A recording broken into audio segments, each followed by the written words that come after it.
I was talking about Simone Biles, and Simone is one of those, similar to Venus and Serena and Coco and all these just wonderful young Black women athletes in particular.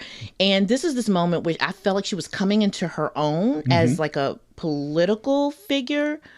Stepping outside of that little box that they put Olympic athletes in. And she was saying, they were penalizing her because one of her routines had a move with a rate of difficulty that is apparently off the charts, right? And one of the things she's known for is her athleticism. And gymnastics tends to prefer quote unquote grace to athleticism. Right. All these coded words, right? Yes. And that is very coded with race and class and gender, read through body type, Right.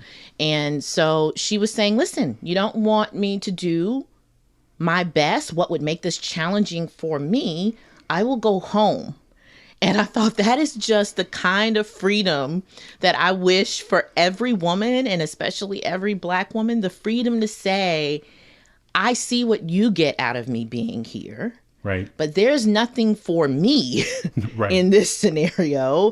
And so I will stay home. Yeah. And I loved that and could relate, I guess.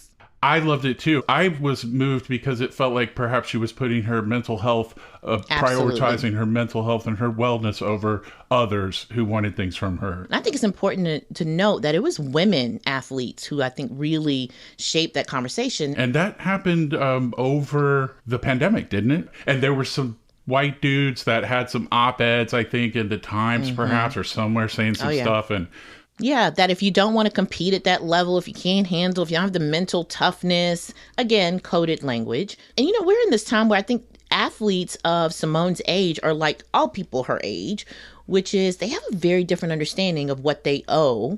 Yes. An audience or a boss or an employer, right? And I think it is actually fundamentally healthy. And especially when you're talking about Black athletes, I think it's really important for them to push back on what honestly feels a lot like a ownership